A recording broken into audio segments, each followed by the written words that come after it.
We know the conflicts exist because it's working against the unity in the relationship.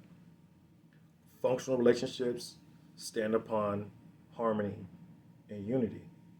So, what begins to disturb the unity is three basic things that you can pretty much uncover in every scenario if the unity is being disrupted in a relationship. And that is the joint purpose factor, that is the joint moral factor, and the joint discipline.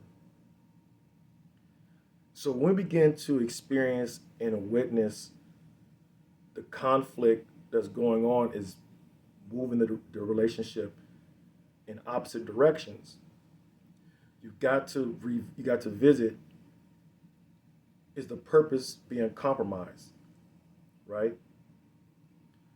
Is the moral base blurred, right?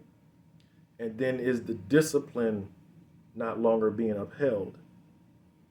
Despite popular opinion, those things are in need to bolt the relationship, no matter what type of structure or relationship style that you entertain.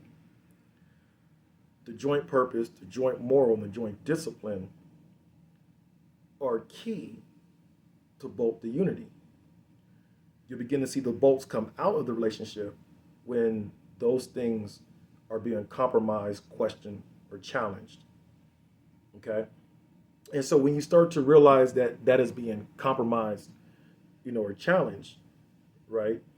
Um, then you're going to have to really unpack and begin to look at what's kind of going on. So if you begin to start to see new patterns being interjected into the relationship,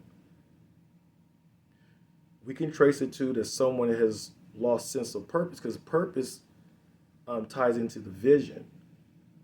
So something is off there.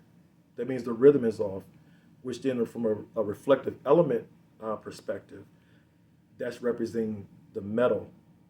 Okay, and that's letting you realize that, of course, there's something with the rhythm is off, and something is questionable about the structure. Okay, and because that is conflicting, you have to look at the element that might be conflicting, and this when we look at the fire.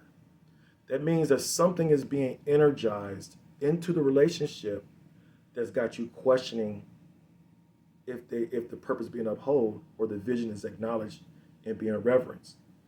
There's something being energized, there's something coming in to change that dynamic, right?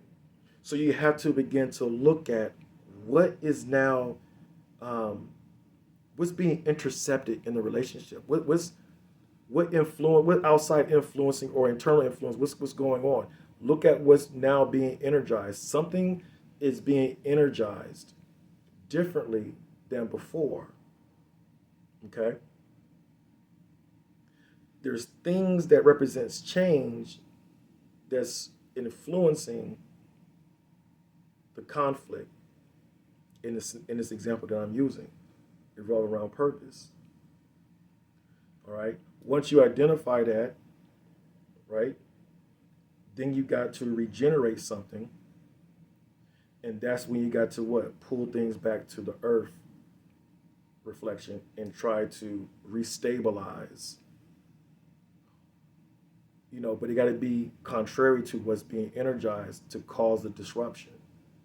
Okay, and the scenarios can be vast, but I'm just giving you a basic conceptual understanding of how you got to look at when you start getting to a state of flux inside the relationship.